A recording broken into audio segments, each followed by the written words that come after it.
ప్రేమను అవమానిస్తున్న శ్రీవల్లి గురించి గుండె పగిలే నిజం బయటపెట్టిన భద్రావతి. అసలు ఇదంతా ఎలా జరిగిందనేది వీడియోని స్కిప్ చేయకుండా చివరి వరకు చూడండి. ఇల్లు ఇల్లాలు పిల్లలు అప్కమింగ్ ఎపిసోడ్స్లో ఏం జరగబోతుందో ముందుగా తెలుసుకోవాలి అనుకుంటే వీడియోని లైక్ చేసి ఛానల్ని సబ్స్క్రైబ్ చేసుకుని పక్కనే ఉన్న బెల్ సింబల్లో ఆల్ పై క్లిక్ చేయండి. ఇలా చేయడం వల్ల మేము పెట్టే ప్రతి వీడియో నోటిఫికేషన్ రూపంలో ముందుగా చూడగలుగుతారు. మొత్తం మీరు చూసుకున్నట్లయితే ఇంకా విశ్వ వేరే అమ్మాయితో క్లోజ్గా ఉండడం చూసిన ధీరజ్ అయితే కొట్టుకుంటూ ఇంటికి తీసుకొచ్చి అందరి ముందు నువ్వు నా చెల్లెల్ని ప్రేమించి పెళ్లి చేసుకున్నావు, మరొక అమ్మాయితో కలిసి తిరగడం ఏంట్రా అంటూ నిలదీసేసరికి ఇంకా ఏం మాట్లాడాలో ఇంకా అర్థం కాక అమూల్య అలా సైలెంట్గా నిలబడిపోతుంది.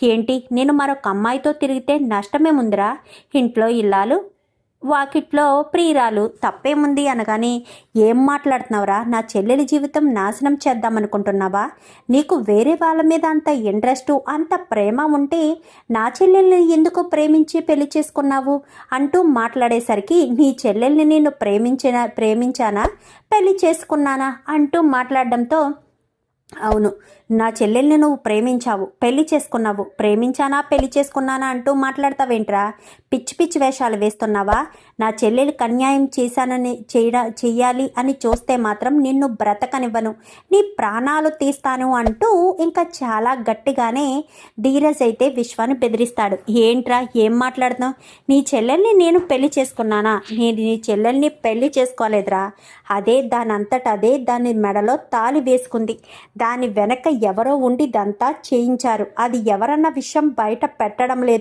లేదంటే నేను ఎవరితో తిరిగితే దానికి ఏం సంబంధం లేదురా, అదేమన్నా నన్ను ఇష్టపడి పెళ్లి చేసుకుందనుకుంటున్నావా, ఇష్టపడి నా ఇంట్లోకి వచ్చిందనుకుంటున్నావా, దాన్ని నేను పెళ్లి చేసుకోలేదు, పెళ్లి చేసుకునే ఆలోచన కూడా నాకు లేదు అంటూ మాట్లాడేసరికి ఏం మాట్లాడుతున్నావు నీకేమైనా తెలుస్తుందా అని మాట్లాడేసరికి ఏం మాట్లాడుతానో అన్నీ నాకు తెలుస్తున్నాయి, పిచ్చి పిచ్చి వేషాలు వేయకుండా ఇక్కడి నుంచి వెళ్ళు అని చెప్పాను. కానీ ఇంకా రెచ్చగొడతాడు. అవునరా, నీ చెల్లెలి జీవితాన్ని నాశనం చేస్తాను, నీ చెల్లెలి జీవితాన్ని బుగ్గిపాలు చేస్తాను, దాని మెడలో ఎవరు తాళి వేసుకోమని చెప్పారో ఆ విషయం తెలియాలి నాకు, ఖచ్చితంగా నేనైతే దాని మెడలో తాళి కట్టలేదు, అసలు దాన్ని నేను ప్రేమించనే లేదురా, దాని మెడలో తాళి కట్టి పెళ్లి చేసుకోవడానికి, అసలు దాన్ని నేను ప్రేమించి పెళ్లి చేసుకున్నాను అనుకుంటున్నావా, నీ బాబు మీద కక్ష సాధించడం కోసమే నేను దాన్ని పెళ్లి చేసుకోవాలని నిర్ణయం తీసుకున్నాను,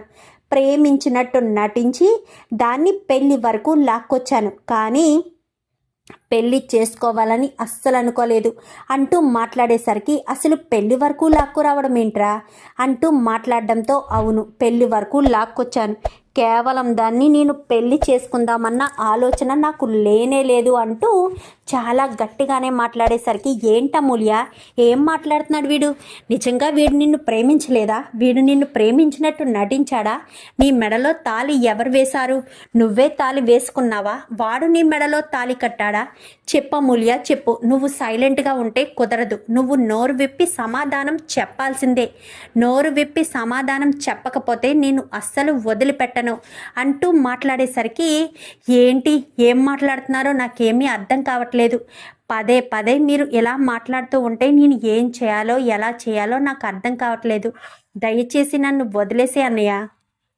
లేదమూల్య, నువ్వు అబద్ధం చెప్తున్నావు, వీడు నీ మెడలో తాళి కట్టలేదు అని చాలాసార్లు చెప్తున్నాడు, నిజంగా వీడు నీ మెడలో తాళి కట్టలేదా, లేక వీడు నీ మెడలో తాళి కట్టాడా, కట్టి నువ్వు ఈ విషయం ఎందుకు బయట పెట్టడం లేదు, ఎందుకు ఈ విషయాన్ని దాచిపెట్టాలని చూస్తున్నావు, చెప్పు అసలు ఏంటిదంతా అంటూ ఇంకా ఎంతగానో అడిగేసరికి లేదన్నయ్య లేదు అంటూ చెప్పడంతో నువ్వు గనక చెప్పకపోతే నా మీద ఒట్టే అంటూ ఇంకా అమూల్య చేతిని కాస్త తీసుకుని ధీరజ్ మీద ఒట్టు వేయించుకుంటుంది.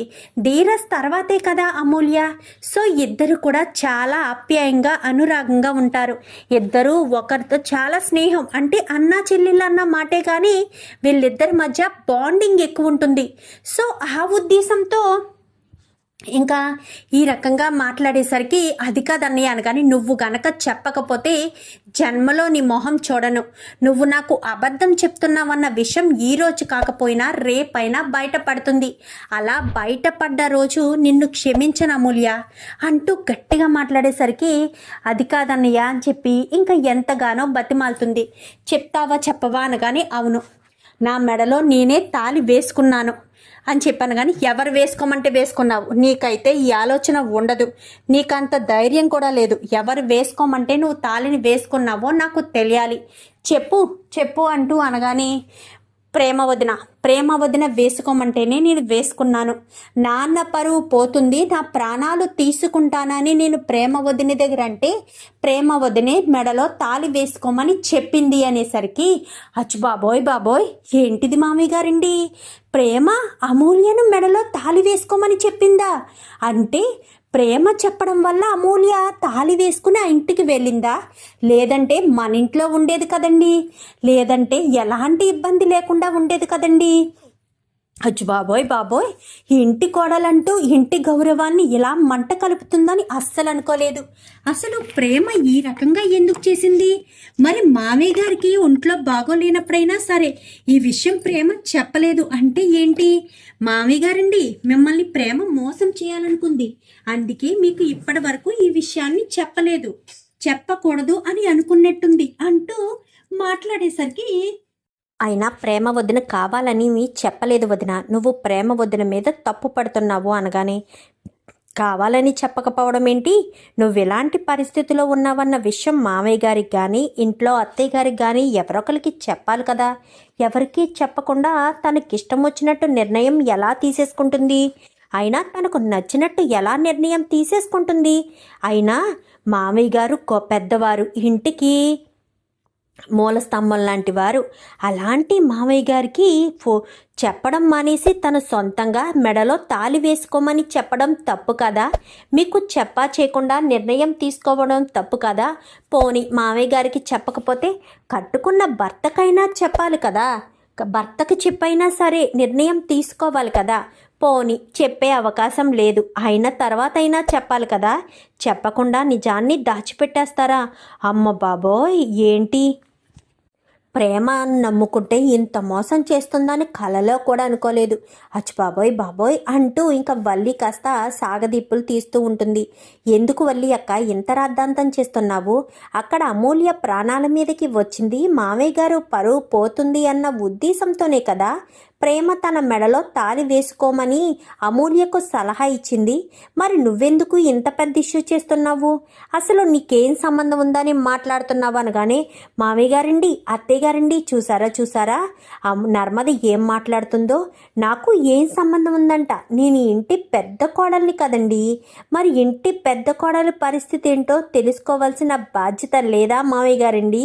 ఇంత అబద్ధం చెప్పి ఇంత మోసం చేస్తారని కళ్ళలో కూడా అనుకోలేదు మామయ్య గారండి అంటూ ఇంకా వల్లి కాస్త పదే అదే ఇరిటేషన్గా మాట్లాడుతూ ఉండేసరికి, ఇంకా భద్రావతి అయితే ఏం మాట్లాడుతున్నావు వల్లి అని చెప్పనేసరికి, ఏం మాట్లాడడం ఏంటి, మీ మేనకోడలు అమూల్య మెడలో తననే తాళి వేసుకోమని ఆ ఇంట్లో అడుగు పెడుతుందా? అంటే పెళ్ళి కాకుండానే మీ ఇంట్లో కోడలుగా అడుగు పెట్టిందనమాట. అచ్చు బాబోయ్, ప్రేమ మాత్రం చెప్పడం ఏంటి, అమూల్య అలాంటి నిర్ణయం తీసుకోవడం ఏంటి? మామయ్య గారిని ఎంత తక్కువ చేసినట్టు, మామయ్య గారు పరువు నిలువున తీసేసినట్టే కదా అంటూ ఇంకా మాట్లాడుతుండగానే ఇంకా భద్రావతికి ఇంకా వల్లి మాట్లాడే మాటలకు చిరాకొచ్చి చెంప పగలగొడుతుంది. నువ్వెంత, నీ బ్రతికెంత, నువ్వు నా మేనకోడల గురించి మాట్లాడే అంత గొప్పదానివా అని చెప్పి ఇంకా అనేసరికి, భద్రావతి అనగానే, ఏం మాట్లాడుతున్నావు రామరాజు? నీ పెద్ద కోడల్ని కొట్టానని మాట్లాడుతున్నావా? నీ పెద్ద కోడలు ఎలాంటిదో నీకు తెలుసా? అసలు నీ పెద్ద కోడలు ఏంటో నీకు తెలుసా? తన గుణగణాలు ఏంటో నీకు తెలుసా? తన మనస్తత్వం ఏంటో నీకు తెలుసా? నా మేనకోడలు కేవలం నీ పరువు కాపాడడం కోసమే అమూల్యను తన మెడలో తనని తాళి వేసుకోమని చెప్పుండొచ్చు. కానీ వల్లి ఎలాంటిదో నీకు తెలిస్తే నువ్వు గుండాగి నీ ప్రాణాలు వదిలేస్తావు. అంత అంతటి మనిషి అయినా అసలు వల్లి గురించి నీకు ఏం తెలుసని నీ కొడుక్కిచ్చి పెళ్లి చేశావు? నీ కొడుక్కిచ్చి పెళ్లి చేసేటప్పుడు అటు ఇటు ఎంక్వైరీ చేసుకోవాల్సిన అవసరం లేదా? వాళ్ళు ఏం చెప్తే నీ కళ్ళ ముందు ఎలా కనిపిస్తే అదే నిజమని అనేసుకుంటున్నావా? చాలా తప్పు చేసావు రామరాజు. ఏదైనా నిర్ణయం తీసుకునే నువ్వు ఈ విషయంలో మాత్రం చాలా చాలా పెద్ద తప్పు చేసావు అనేసరికి, ఏం మాట్లాడుతున్నావు భద్రావతి? నేనేం తప్పు చేశాను అనగానే, తప్పే చేశావు. చెప్పనా ఏం చేశావో? నీ కోడలు కోటీశ్వరాలనుకుంటున్నావా? ఓ, ఇప్పుడు కోట్లు లేవు అని చెప్తావేమో. ఇప్పుడు కాదు, వాళ్ళకి ఎప్పుడూ కోట్లు లేవు. వాళ్ళ నాన్న అదే ఆనందరావు నీ వెనకాల నించున్నాడు కదా. ఆనందరావు ఏం చేస్తాడో తెలుసా? సైకిల్ మీద వీధి వీధి తిరుగుతూ ఇడ్లీ అమ్ముతాడు. వాళ్ళమ్మ ఏం చేస్తుందో తెలుసా? ఎదుటి వాళ్ళ జీవితాలని ఏ రకంగా బలి తీసుకోవాలా అని ఎదురు చూస్తూ ఉంటుంది. ఎందుకంటే అమూల్య జీవితాన్ని కూడా అలాగే బలి తీసుకున్నారు కాబట్టి అంటూ చెప్పేసేసరికి, అచ్చిబాబోయ్ ఈవిడేంటి, నేను ప్రేమ గురించి ఏదో ఆవేశంలో నోటుకొచ్చినట్టల్లా మాట్లాడేస్తే ఈవిడ కొంపదీసి నాకు 10 లక్షలు ఇచ్చిన విషయం కానీ చెప్పేస్తుందా ఏంటి అని అనుకుంటూ టెన్షన్ పడుతూ ఉండగానే, ఏంటి ఏం మాట్లాడుతున్నావు? నా కోడలి జీవితాన్ని బలి తీసుకోవడం ఏంటి, అమూల్య జీవితాన్ని బలి తీసుకోవడం ఏంటి అనగానే, నీకేం తెలుసు బుజ్జమ్మ, నీకేం తెలుసు? వల్లి ఏం చేసిందో చెప్పనా? నాకు రామరాజు మీద కక్ష ఉన్నమాట నిజమే. రామరాజుని నేను బాధ పెట్టాలని, కక్ష తీర్చుకోవాలని అనుకున్న మాట నిజమే. కానీ మాకు సహాయం చేసేవాళ్ళు ఉండాలి కదా.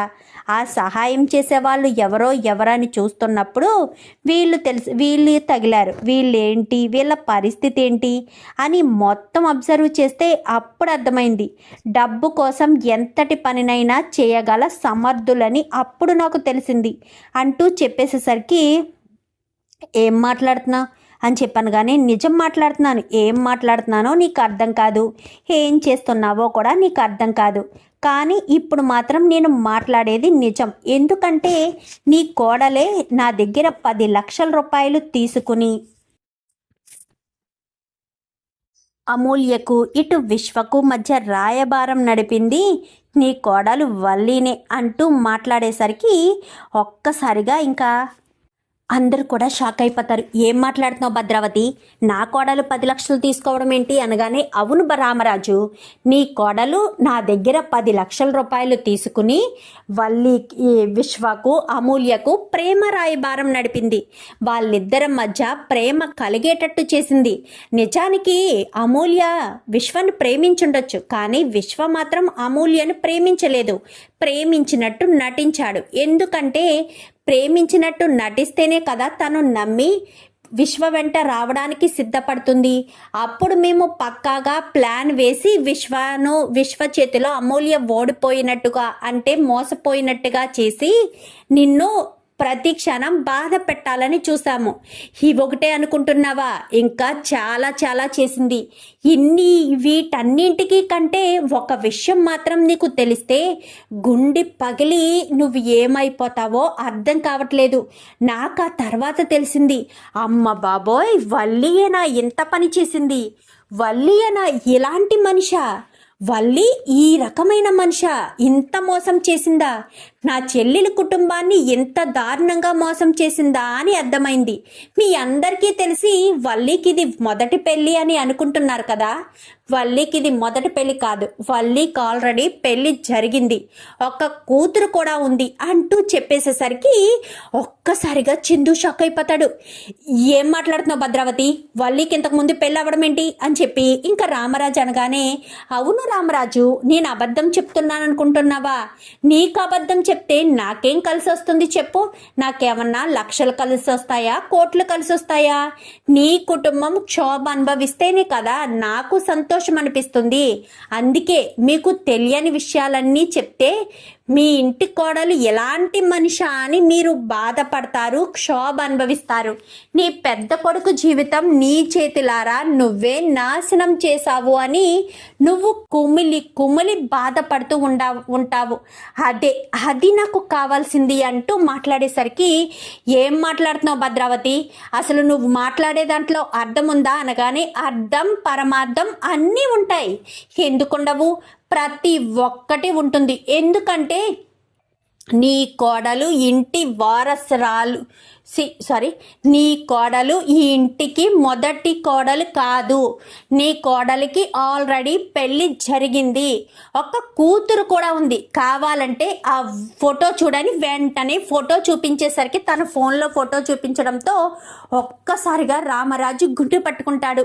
ఇంకా వీళ్ళంతా కూడా అమూల్య నర్మద వీళ్ళు ఫోన్ తీసుకుని చూస్తూ ఉండేసరికి పక్కకు జరుపుతూ ఉండగా వాళ్ళ ఫ్యామిలీ కూడా ఉంటుంది. పిల్లోడు ఉంటాడు, పక్కన ఇంకొక వ్యక్తి ఉంటాడు. వాళ్ళతో వీళ్ళంతా మాట్లాడుకుంటూ ఉంటారు. అంటే పక్క పక్కన నిలబడి ఉండడం అంతా ఉంటుంది. అబద్ధం, ఇదంతా అబద్ధం. సరే, ఇదంతా అబద్ధం కదా, పక్కన ఇంకొక వీడియో ఉంది. ఆ వీడియో ప్లే చేసి చూడు, తెలుస్తుంది ఎందుకు నా జీవితంలోకి వచ్చావు. బిడ్డను కన్న తర్వాత నువ్వు నేను విడిపోయాం కదా, మళ్ళీ ఎందుకు వచ్చావు అనగానే నువ్వు నేను మాత్రమే విడిపోయాము. ఈ బిడ్డ బాధ్యత తల్లిగా నీకుంది. పైగా తను ఆడపిల్ల కాబట్టి ఖచ్చితంగా నీకు బాధ్యత ఉంది అంటూ చెప్పేసేసరికి ఒక్కసారిగా షాక్ అయిపోతాడు రామరాజు. నేను నమ్మలేకపోతున్నాను రామరాజు అనగానే నమ్మి తీరాలి. ఈ విషయం నాకు తెలిసింది, చెప్దామంటే అప్పుడే ఎందుకు, చెప్పవలసిన టైంలో బయట పడితేనే కదా మజా ఉంటుంది అనుకున్నాను. కానీ ఇది ఇన్ని తప్పులు చేసి, ఇన్ని మోసాలు చేసి, ఇది దీని తల్లి దీని తండ్రి ఇన్ని తప్పులు చేసి, ఇన్ని మోసాలు చేశాక కూడా నా మేనకోడల్ని తప్పు పడుతుంది చూడు. అప్పుడు దీని మీద నాకు పిచ్చ కోపం వచ్చింది. దీన్ని పీక పిసికి దీని ప్రాణాలు తీయాలన్నంత కోపం వచ్చింది. లేదంటే ఇది దీని బ్రతుకు, దీని మోసాలు, దీని కపట వేషధారణ ఇదంతా చూసి నా మేనకోడలు దుర్మార్గురాలని, పరువు తీయాలనుకుందని ఓ నోటుకొచ్చినట్టల్లా మాట్లాడుతుంది. ఆ రోజు కనుక అమూల్య మెడలో తాళి లేకపోయి ఉంటే అందరూ నిన్నే నిందించేవారు రామరాజు, నిన్నే తప్పు పట్టేవారు.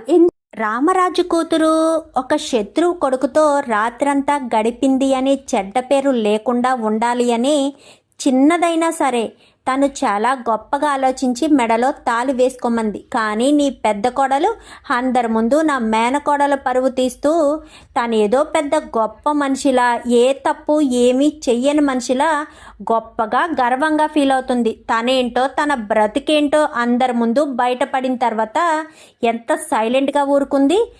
ఇది ఎన్ని మోసాలు చేసింది, ఇన్ని కుట్రలు చేసింది. పెళ్ళి కాలేదు అన్న పెళ్ళైన విషయాన్ని బయట పెట్టకుండా ఇన్ని కుట్రలు ఇన్ని కుతంత్రాలు చేసిన దీన్ని క్షమించి వదిలేయడమా? అది మీ ఇష్టం. కానీ నా మేనకోడలు జోలికి వస్తే మాత్రం నేను అస్సలు ఊరుకోను. నా మేనకోడలు ఎలాంటి తప్పు చెయ్యదు, తప్పు చేసే మనిషి కాదు, అది గుర్తుపెట్టుకో రామరాజు అంటూ ఇంకా భద్రావతి కాస్త చెప్పేసేసరికి ఇంకా అందరూ కూడా బాధపడుతూ ఉంటారు. నాన్న అంటూ ఇంకా దగ్గరికి వెళ్తుంది అమూల్య. అయితే దగ్గరికి వెళ్ళేసరికి రామ్ అమూల్య అంటూ ఇంకా అమూల్యను లోపలికి రామరాజు తీసుకువెళ్ళేసరికి అందరూ కూడా లోపలికి వెళ్తారు. రా ప్రేమ అని వేదవతి ప్రేమను తీసుకుని లోపలికి వస్తుంది. ధీరజ్ కూడా రా ప్రేమ అని లోపలికే తీసుకుని వెళ్తూ ఉంటాడు.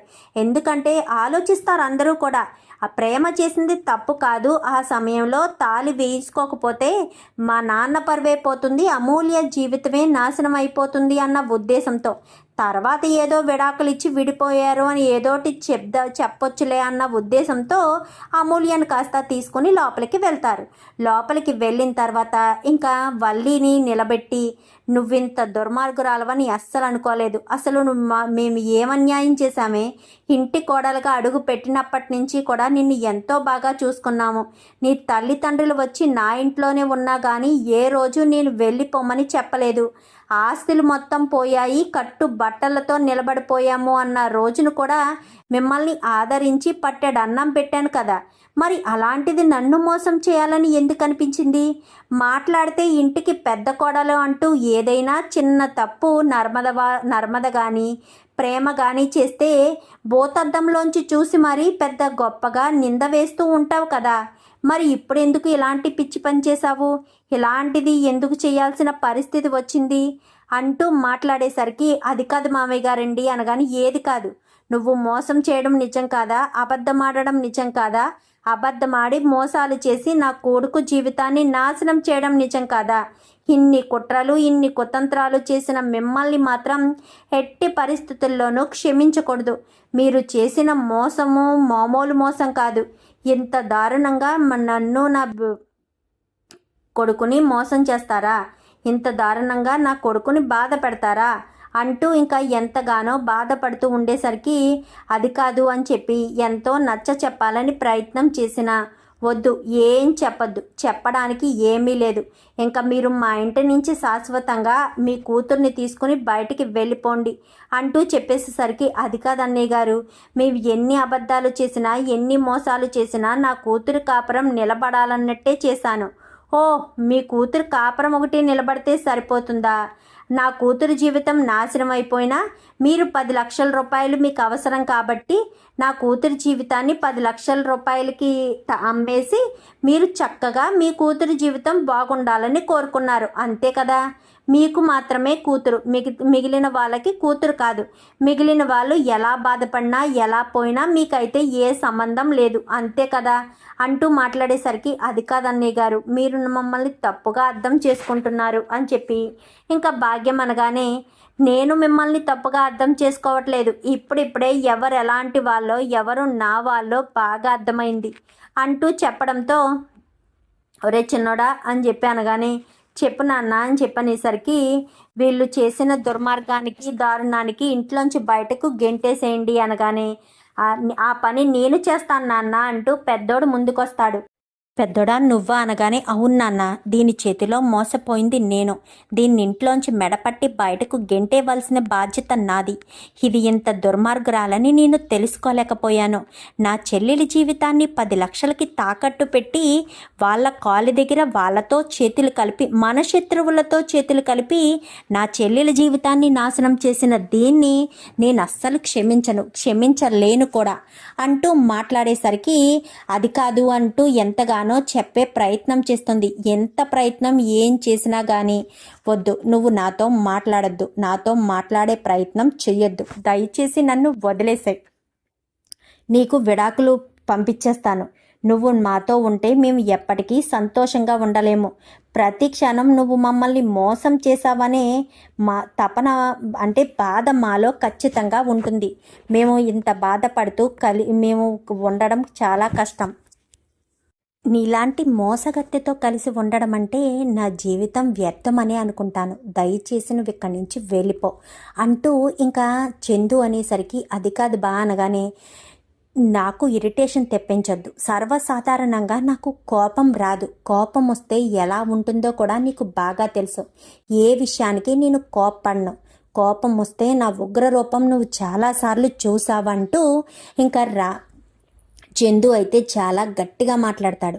గట్టిగా మాట్లాడేసరికి అది కాదు బా అని చెప్పనగానే ప్రేమ వెళ్ళి డోర్ క్లోజ్ చేసాయి, ఈ లగేజీ మొత్తం బయటికి విసిరేసి, ఇలాంటి దుర్మార్గురాలు ఇంట్లో ఉండడానికి వీల్లేదు, నాకంటే అమాయకుడు దొరకలేదా, నా చెల్లెల కంటే నా కుటుంబం కంటే అమాయకమైన కుటుంబం దొరకలేదా, నా చెల్లెలి జీవితాన్ని 10 లక్షలకు అమ్మేస్తుందా, తనకు పెళ్ళయ్యి ఒక కూతురుందన్న విషయాన్ని దాచిపెట్టి మరీ నన్ను పెళ్లి చేసుకుంటుందా, ఇంత దుర్మార్గురాల్ని నేను అస్సలు తట్టుకోలేను, దయచేసి వెళ్ళిపోమని ప్రేమ అంటూ చందు లోపలికి వెళ్ళిపోయి తలుపేసుకుంటాడు. పెద్దోడా అనేసరికి వాడిని కొన్ని రోజులు ఒంటరిగా వదిలే బుజ్జమ్మ, వాడు మన గురించి ఆలోచించే మనిషే, వాడు తొందరపాటి నిర్ణయం ఏమీ తీసుకోడు, నువ్వు కంగారు పడకు అంటూ ఇంకా మాట్లాడేసరికి ఇంకా ఏం మాట్లాడాలో ఏం చేయాలో అర్థం కాక ఇంకా అలాగే టెన్షన్గానే బుజ్జమ్మ అయితే ఉంటుంది. ఇంకా మరుసటి రోజు ఉదయాన్నే చందు లేస్తాడు. నాన్న నేను రైస్ మిల్కి వెళ్తున్నాను అనగానే చందు అనేసరికి అవును నాన్న, ఎవరో ఏదో చేశారని అదే జ్ఞాపకం తెచ్చుకుంటూ మన జీవితాన్ని మనం ఎందుకు నాశనం చేసుకోవాలి, ఏది ఏమైనా మోసం చేసింది మోసపోయాను, అన్నింటినీ మర్చిపోయి నా జీవితాన్ని మళ్ళీ నేను మొదలు పెట్టాలనుకుంటున్నాను, సరేనా అనుకుంటూ ఇంకా అక్కడి నుంచి కాస్త వెళ్ళిపోతాడు చందు అయితే. నిజంగా వీడిలో ఇంత మార్పు వస్తుందని అనుకోలేదు అనగానే రాత్రి నేను ప్రేమ వెళ్ళి బావగారితో మాట్లాడాం మామయ్య గారు అని చెప్పనేసరికి అవునా, మీరు మాట్లాడిన మాటలకేనా వాడిలో ఎంత మార్పు వచ్చింది అనగానే, బహుశా అదే అయి ఉంటుంది మావయ్య గారు. వీలైనంత తొందరలోనే వల్లి అక్కను తన జీవితంలోంచి దూరం చేసి మరొక మంచి అమ్మాయిని పూర్తిగా ఎంక్వైరీ చేసి బావగారికి ఇచ్చి పెళ్లి చేస్తే బావగారి జీవితం చక్కబడుతుంది అనేసరికి అలాగే అని చెప్పి ఇంకా రామరాజు అయితే ఇద్దరి కోడళ్ళకి చెప్తాడు. ఇంకా ప్రేమ చేసిన తప్పును కూడా తప్పుగా కన్సిడర్ చేయరు. ఎందుకంటే ఆ రోజు ప్రేమ తప్పు చేయలేదు కాబట్టి. అలా చెయ్యకపోయి ఉంటే నిజంగానే అమూల్య పరువు రామరాజు పరువు నాశనం అయిపోయి ఉండేది కాబట్టి. సో ఆ ఉద్దేశంతో సైలెంట్గా ఊరుకుంటారు. చూద్దాం మరి రాబోయే ఎపిసోడ్స్లో ఏం జరుగుతుందో. వీడియో నచ్చితే లైక్ చేసి ఛానల్ని సబ్స్క్రైబ్ చేసుకుని పక్కనే ఉన్న బెల్ సింబల్లో ఆల్ పై క్లిక్ చేయండి. ఇలా చేయడం వల్ల అందరికంటే ముందుగా చూడవచ్చు.